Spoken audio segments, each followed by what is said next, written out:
One, two, three, come on. Come on, come on. ไม่สำคัญเนาะแต่วันมื้อนี้เนี่ยก็คาเดมาเฮ็ดนี่ก็เขาวิดีโออินโทรนี่กันเนาะห้องวิดีโออินโทรแล้วก็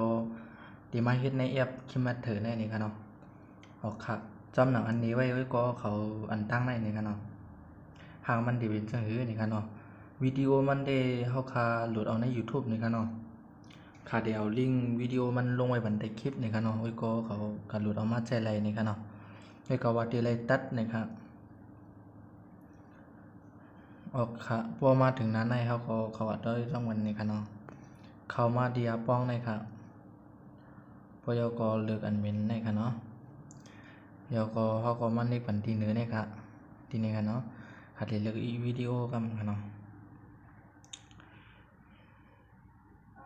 นี่ค่ะวิดีโอค่ะเดี๋ยววิดีโอในนี่ค่ะเนาะพอเขาค่ะเอาวิดีโอมันยก็ค่ะเดี๋ยวนึกเฮ็ดเสียงมันนี่ค่ะเนาะนี่ครับมันเดี๋ยวมีหลายอันจ้องวันนี้ครับเนาะนี่ครับนี่ก็จะเป็นนี่ครับเนาะเดี๋ยวมีไว้2อันนี้ครับเนาะว่าจะเอาคาเดียเอาอันนี้ครับเนาะอันนี้ครับคาเดียมาตัดเอาที่ไหนครับเนาะพอเขาคันเน็กใส่วิดีโอแล้วก็เขาก็เน็กเป็นอันจิ้มไฟในนั้นครับเนาะพอยากรเน็กไผ่อันขาวๆนี่ครับเขาคาเดียตัดไผ่อะไรนี่ก็เน็กอันขาวๆมีไผ่พุ่นกันเนาะเขาขาดที่ตัดไฟในนี่ก็นี่กันขาวๆไปนี่ครับนี่ครับเนาะพอยกเขาขาลึกมาทีนี้ที่แรกบอกนี่ครับเนาะพอยกขึ้นมีตัดไฟพุ่นกันเนาะแล้วก็ขาดได้ลึกเสียงความครับเนาะ One, two. นี่ครับพอยกเขาเลยเสียงความแล้วก็เขาเพียรไปแทนเนาะขึ้นเน็กคิมไฟนี่ไว้กันเนาะยกก็ขึ้นเน็กกันตัดมันครับออกครับอันเป็นหางโลโก้มันได้ขาดเอาขาดมาละนี่ก็ขอไล่เฮ็ดมันแทงกำหนึ่งนี่ครับเนาะหางโลโก้มันได้ขายเฮ็ดเยาวๆนี่ครับเนาะแล้วก็ขามาปล่อยด้วยจังหมดครับเนาะ One, two, three, come on. ครับพอยกมันเน็กตีวิดีโอนี่ครับเนาะยกมันเน็กวันที่นี่ครับ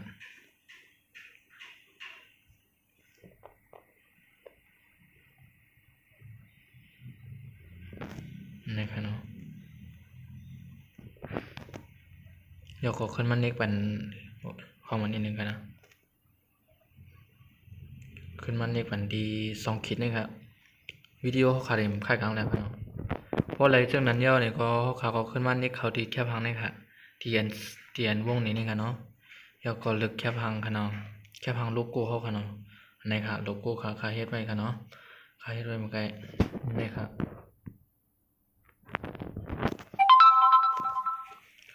เขาขาดใส่ทีไรนี่ครับเนาะมัน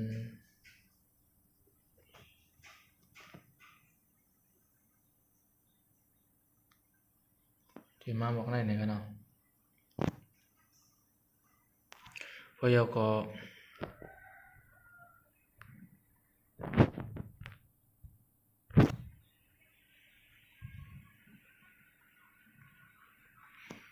เขาคำมันเนกอันดังอันในขนาดเนกดีแค่พังยก็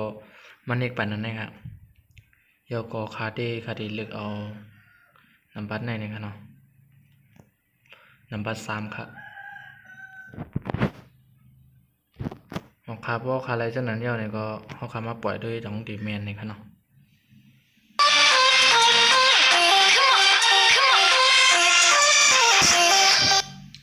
เขาขาวหูไม่ตัวลิกนี่ครับเนาะมันใส่โลโก้ของเขาเนี่ยครับเนาะอันนี้ครับใครเฮ็ดโลโก้ลิกให้เจ้ามันไกลนี่ครับเนาะ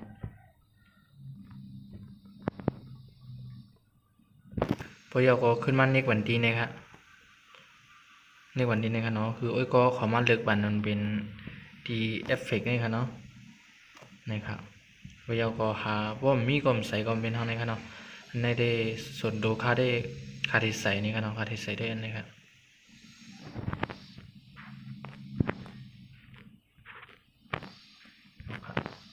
พอคาไรเอลเนี่ยก็เข้ามาที่ไหนก็อะไรนี่ครับเนาะคือมันสัญจำ นะครับเนาะดิสันจำนะครับเนาะพอยก็ขึ้นมาดีตั้งแต่นี่ค่ะเตียนนะครับเนาะเตียนนี่พอยก็เลือกอันตรงบนนี่ค่ะยก็จันขึ้นบนเนาะแล้วพอใครเล็กอีกนิดเนาะแล้วก็ได้กันเนาะเดี๋ยวเอาเป็นในก็เลยนะครับนะครับเดี๋ยวเป็นห้องในก็เลยนะครับ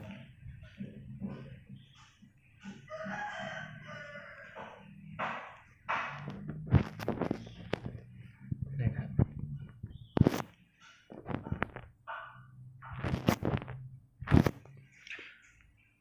เอาค่ะก็ขอบอกว่ามาอะไรดีแนวเนี่ยก็เข้ามาดีกันตั้งค่าในกรรมกันเนาะใครมีจังหือนี่กันเนาะอันนี้มันตรงแก้มเอาขาปล่อยด้วยจ้ามันค่ะเนาะเอาขาใครเตรียมดิกใส่ก็เป็นทางในค่ะเนาะอันนี้เอาขาไว้ใส่นาโพงเฮาในค่ะเนาะไว้ใส่นาคลิปเฮาอันเอาขาอันไว้ก็เขาเกี่ยวเฮ็ดคลิปนั้นก็เกี่ยวเฮ็ดวิดีโอใช่ไหมในค่ะเนาะอันนี้เป็นอินโทรอันดาใส่เป็นอินโทรเฮาในค่ะเนาะใส่ทางโลโก้เฮาในค่ะเนาะเอาขาไปด้วยค่ะเนาะ 1, 2, 3, come on!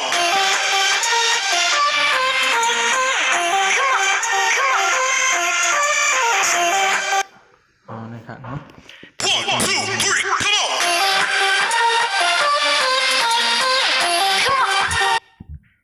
ให้คาดีจันขึ้นให้อินค่ะเนาะ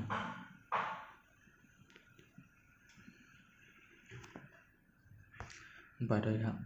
1, 2, 3, come on!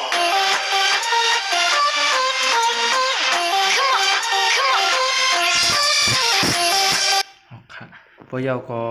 เฮ็ดจังไหนก็อย่างค่ะเนาะพอขายาวเนี่ยก็ขึ้นมาในกันทีในก็เลยในค่ะเนาะเพราะขาได้เก็บไว้ในพวงเฮานี่ครับขึ้นมาในกันทีในค่ะเนาะเพราะใครคือมันเจียงแล้วขาใครอยู่ที่ค่ายนี่ค่ะเนาะที่เหลือพี่ก็อันนี้ค่ะเนาะต้องเหลือก็เจียงให้เพิ่นนี่ค่ะเนาะอันนี้ก็เปิ้นค่าได้ค่าเดียวลำบาก2ได้ไว้นี่ค่ะเนาะเพราะว่าเฮาขาใครมันเจียงนี่ก็ขาได้ไรไปคือนี่ค่ะเนาะเพราะว่ามันบ่เจียงนี่ก็บ่ได้ไปคือนี่ครับเอาครับพอยาวก็มันในกันทีในค่ะเนาะเพราะขาอย่างเงี้ยขามันเล็กกันนี่นะครับนี่ครับเนาะลายบันทึกมันนี่ครับเนาะลายเก็บเสียไว้นี่ครับเนาะพอยาวก็มาปล่อยด้วยเลยทีนึงครับเนาะทีนึงครับ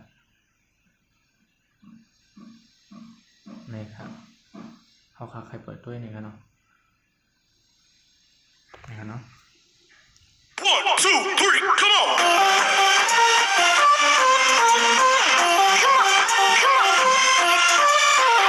เอาค่ะรายเฮ็ดอินโทรมีจังไหนไว้นี่ครับเนาะ